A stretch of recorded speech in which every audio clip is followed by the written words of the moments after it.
Hey, podcast family. Hope you guys are having a great day. Welcome back to another episode of Design Break Podcast. I'm your host, Roark, and today we're embarking on a journey through the evolving landscape of creative careers. As we navigate the twists and turns of the design world, we find ourselves at a pivotal point, the transformation of our career paths. Picture this. Start your creative journey in one discipline, say branding. But over time, your passions and the market needs guide you to a new horizon, perhaps as a product designer or an illustrator. It's a path not just of growth, but of transformation. Today, we're going to explore why and how creatives navigate these changing seasons in their careers. But before we dive into these career metamorphoses, let's take a moment and appreciate Creative South. Now, you all might have checked out the last couple of episodes. We have a two-part episode where I interview Mike Jones, the founder of Creative South. Definitely go check that out, episode 60 and 61. You will not want to miss it. But I just wanted to say, once again, Creative South is not just a conference. It's a hub of creativity, of collaboration and inspiration. So join us at Creative South 2024, where you can connect, grow, and get inspired by a community of like-minded creatives. It's an experience I treasure every single year. Make sure to be a part of it. Head over to www.creativesouth.com for more information and to buy your ticket today. Now, let's dive into our main theme of today, the evolution of creative careers. And it's honestly a fascinating journey, marked not just with skill development, but also with shifts in interest, market trends, and personal aspirations. We'll examine the catalysts that prompt these career transitions, from the allure of new technologies to the search for fresh creative challenges. How does one successfully navigate from being a graphic designer to a digital illustrator, or from a web designer to a user experience expert? We'll explore these paths, shedding light on these strategies that help creatives adapt and thrive in an industry that's as dynamic as it is diverse. So we start our journey in the world of creativity, where passions and trends are ever changing. Many of us begin in one discipline, like graphic design or branding. That's where I began. I began as a graphic artist when I was in high school, and then I moved into branding when I graduated college, only to find ourselves drawn to another, like UX design or illustration. The evolution is natural in our ever-progressing industry of creativity. Now, a lot of creative professionals, or actually in general, a lot of people in the world, they think that you have to stick to one specific career path. If you want to be an engineer, you're going to stick to engineering. You might diverge a little bit here and there, but you're going to stick to one specific career path. With creativity, with design, that's not necessarily true. If we look at my own career path, I started off, as I said, as a graphic artist, as a graphic designer, working in a print shop at the age of 16, 17, going on to do a bunch of freelance projects before and after that. All through college, while I was doing my studies, I was still working as a functional designer and illustrator, doing a lot of freelance projects. By the time I graduated, though, I went from being a graphic designer and illustrator to being a brand designer, working at a design studio out of Savannah, Georgia called Focus Lab. And honestly, while I was there, I learned a lot. I transitioned from just being a graphic designer to being someone who crafted brands, someone who designed logos. And let me tell you, I designed a lot of logos almost every single day. It was a very production heavy job, but you know what? Honestly, it taught me so much. From there, I went on to move to San Diego, where I worked as a UI UX designer at a web agency who basically did marketing sites. They also did product design, and honestly, they tried to convert me to product design. I was not a big fan of it. I still to this day am not the biggest fan. I have insights into it from my own personal experiences, but it was not for me. It was a path that I decided not to take.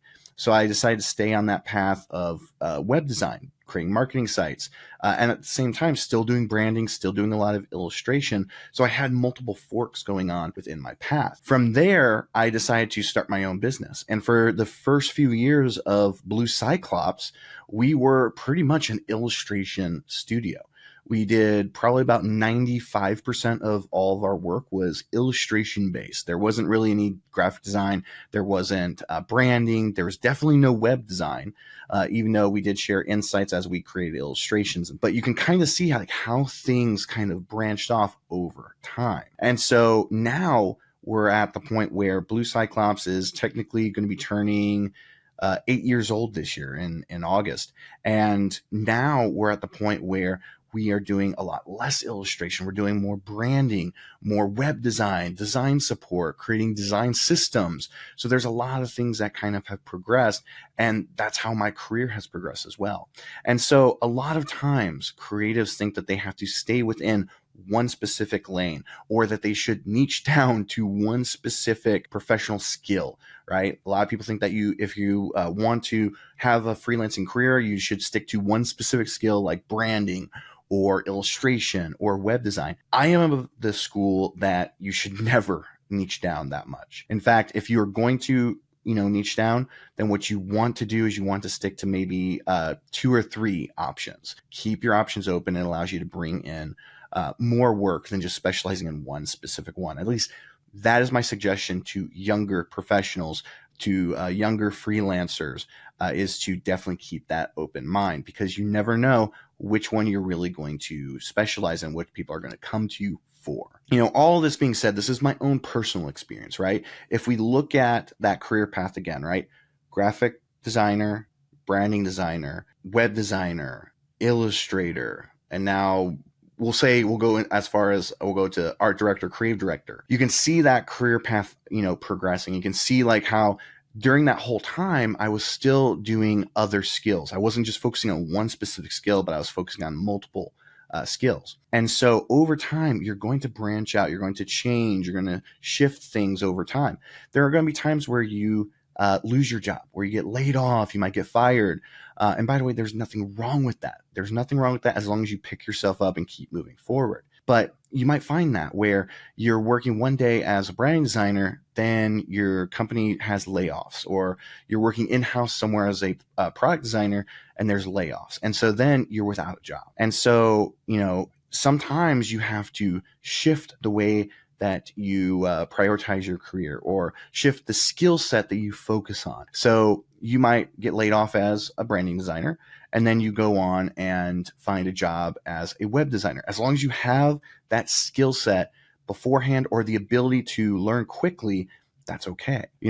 And so in those instances, you're pivoting, you're changing the trajectory of career. And so those are things that you kind of have to keep top of mind when you're going through all of this, is that your career path is not linear. It is not linear. It forks like crazy throughout your entire career, and it will always do that. It will always change over time. Now, if you are one of those lucky individuals, which is very few and far in between, if you're one of those creatives who have been able to stay in the one specific skill set field, you've been able to be a branding designer your entire career, you've been able to be an illustrator your entire career, good for you. It's not the path for everyone. A lot of people have to pivot and change, especially in this day and age where we are seeing so many companies laying people off.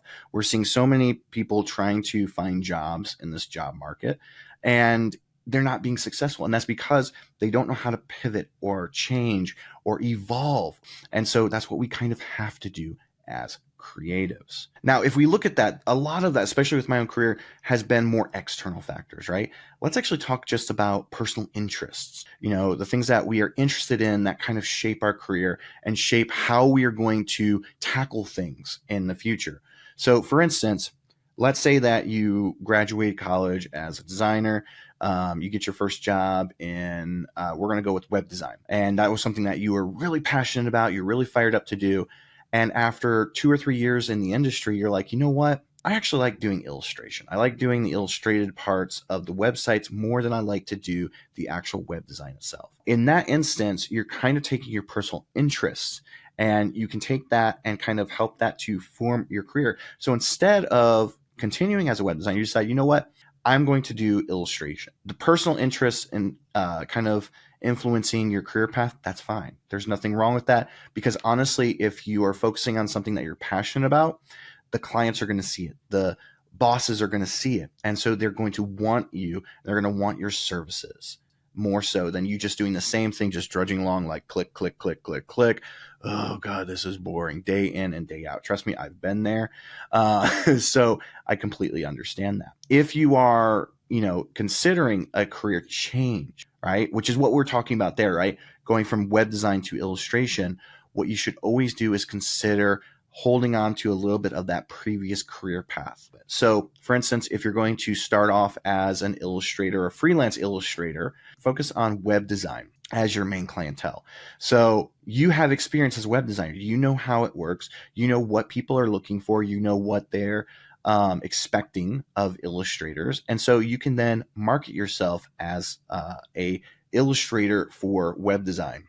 Instead of going after, let's say, illustration spreads in magazines, you're focusing specifically on illustrations with web design because you know it. It's something that you've worked with in the past. It's something that you understand. And honestly, it's going to give you a leg up over other illustrators who are breaking into that and who are trying to do more work for web. And I'll be honest with you, for those of you out there who are illustrators, creating illustrations for web and for branding is definitely way more lucrative than magazines or children's books. I can guarantee it. Generally, from what I've seen, and this is just my own observations, if you are an illustrator doing an illustration for a magazine, depending on your skill set, depending on your name, because it really does matter who you are and the work that you've done, you're looking at something as low as $50 for an illustration for a magazine to at most maybe around $2,000 to $3,000.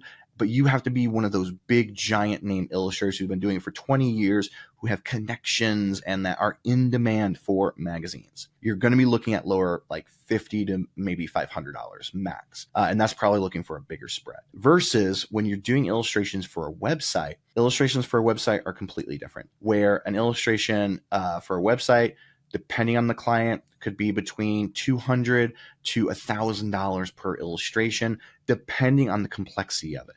If it's just a small spot illustration, which just goes next to like a block of text, you're looking probably about $200 to $300 per illustration.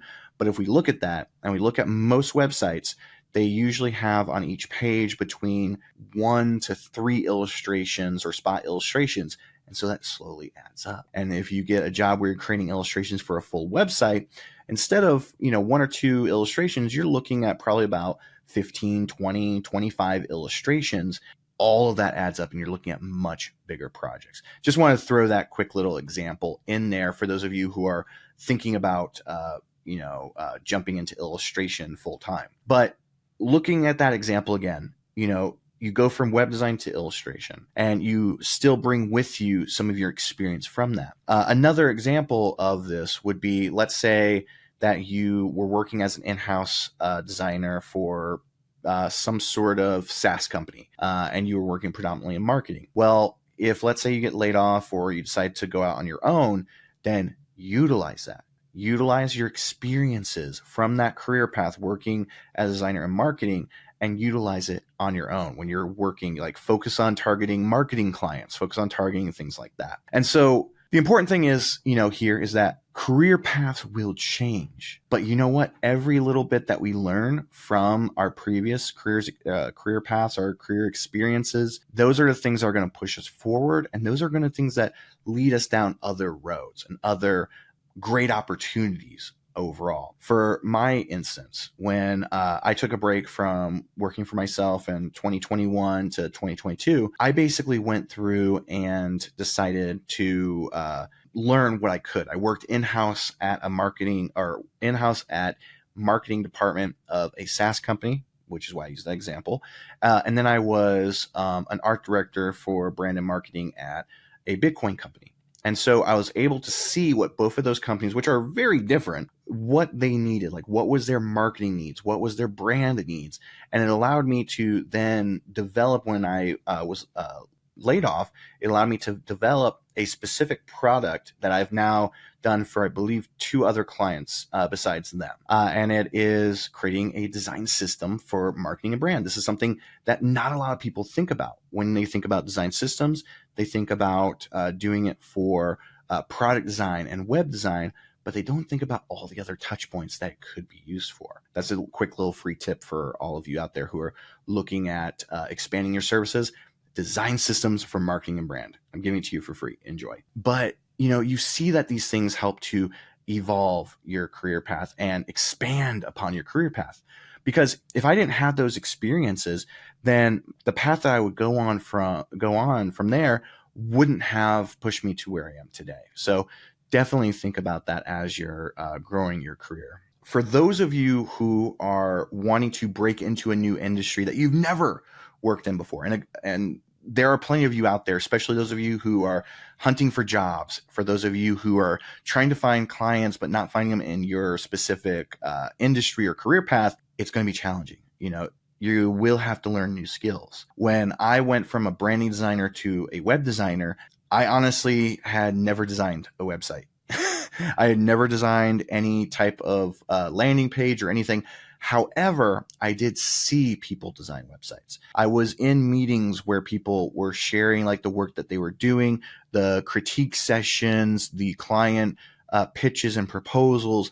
And so I had that working knowledge in the back of my head, but it wasn't something that I was necessarily utilizing or implementing in my paths. What I had to do is the first 3 or 4 months that I worked at this web agency in San Diego is I had to learn. I had to push myself and learn as much as I could about doing web design, about doing product design, which I hated. And I ended up telling them, listen, I just want to do marketing sites. Don't make me go back to product, please. All the power to you product designers out there. I wish I could deal with it. It's just, to me, it's boring. But the thing is that you have to really immerse yourself in the skill development process when it comes to breaking into a new career path. If you're going from branding to web design, there's a lot that you have to learn. I took a bunch of courses. I watched a bunch of YouTube videos, but also the biggest thing was I did practice. Every single day, I did at least 30 minutes to 60 minutes of practice trying to hone my skills. And I was lucky enough to where the company I work for, they allowed for me to do that. The first 60 minutes I was at work, I was going through and doing exercises, kind of learn and push my creativity. And then at the same time, even while I was still learning, I was still working on projects. I was still doing illustration work. I was doing branding work. I was going through and being a part of meetings. Probably in that first 3 or 4 months, the best thing that I did was the fact that I was part of probably about 50 meetings, if not more, where I wasn't even on the project. I was just sitting there and I was observing like the client interaction. I was observing what the clients needed or wanted. Or even just like how people present web design work. I saw the different transitions from V1 to V6, or in some cases V13. It was crazy sometimes how many versions or revisions were sometimes needed. I now know that was poor performance on the internal side than it was on the client side, managing expectations and things like that. But you see very quickly how you learn all of this and how you can get through it. So take time. If you're learning a new skill, expect the learning curve to be huge. 3 to 6 months is how long you're going to have to take in order for you to understand at least and be able to design and create in that specific skill set. So keep that in mind and don't get discouraged. You're going to have things that don't work out right. You're going to have failures and everything. It's okay. It's part of life. It's part of this entire process. And so the next thing that we also should just talk about is adaptability, right? We kind of already touched on that a little bit, but we need to talk about adaptability and continuous learning, in your creative field and other creative fields, because the biggest misconception that a lot of people think is that a successful designer, especially a successful senior designer or art director, or creative director, they are at the point in their career where they don't have to learn, they don't have to push or learn new skills or exercise skills, right? They can just sit there and just be like, okay, I'm sipping my coffee. Let me look at this work today and everything. It's not true. I mean, there are plenty of creative directors, art directors, design directors, and everything who start off as designers. They got to that point in their career And now they just go through and critique people's work. And unfortunately, that is not the sign of a good art director, creative director, whatever you want to call it. Good management, design management. It is not. And so as creatives, even at the highest level, they need to exercise their creativity. They need to observe inspiration. They need to see the trends that are happening. Otherwise, they're going to end up just like college professors who basically have not worked in the field in years and who are giving out advice that might not even be correct. And the clients will see that. And that is not a good thing. So always be adapting, always continuously learn. That is an essential trait in any creative field, especially during a creative shift. The ability to adapt involves not only embracing new tools and technologies, but also being open to different creative philosophies as well. There's a lot of things out there. A good example for me is, for years, I hated gradients. I never used them whatsoever. And now I find myself using them a lot more. And that's because of a shift in the industries and trends and everything, where gradients are not just going from one color to the next. There's so much more. They're more fluid now than they ever were, at least when I was first started off in design back in 2004. So it's been a long time since I first started. And so things change. My mindset had to change. And so always be open to that. Now, the last thing that we're kind of going to talk about here is going to be kind of like how to successfully, transition in your career path and how to thrive after that transition. And so one thing that you want to consider is networking. Networking is a powerful transition tool. It's a great way to find mentors, to ask advice from people. And so going to networking events, going to conferences like Creative South, there we go. Oh yeah, we were able to plug that in there. Going to creative conferences or going to AIGA events or something like that, engaging in the community, is one of the best ways for you to learn and to gain experience and to get firsthand, mentorship from other creative professionals in the industry that you are wanting. So network, push yourself. I know sometimes a lot of creatives are introverts. Push yourself, break that bond and be an extrovert in reaching out to people and asking advice. It's one of the best things. I've done it my whole career. And honestly, if I didn't do it, I don't know where I would be today. Now, the next one we're going to talk about is the power of upskilling. Now, what does that even mean? Upskilling basically involves actively seeking opportunities to learn new skills and technologies pertinent to a new discipline. This means like basically going through and learning completely new skills. It goes back to always be, learning and pushing yourself, but it's something that is very important. And so, for instance, if you're working at an agency or in-house somewhere and someone mentions, like, let's say you want to get into motion graphics, right? You want to get into animation. And they're like, we really need to think about for next quarter, maybe implementing some animation or motion graphics in some of our marketing materials. This is a perfect opportunity for you to jump in and be like, hey, I actually been wanting to learn this. Would it be okay if I went through and took a couple of courses on this and maybe tried my hand at it? There's always the possibility that they will say no, but there's always the possibility that they will say yes. And sometimes even you'll be able to get your bosses to pay for that training if you're working for someone else. So definitely always try to push for upskilling. And the one last thing I'm going to talk about with upskilling is it not only enhances your technical abilities, but it also boosts your confidence, making the transition smoother and more effective in the long run. And the last thing that we're going to talk about here is embracing personal projects. Do not wait for someone else to give you an opportunity to try a new skill or to break into a new field. Do it yourself. Create personal projects, self-initiated projects, whatever you want to call it, side projects, side hustles. Create those things so that you can try out these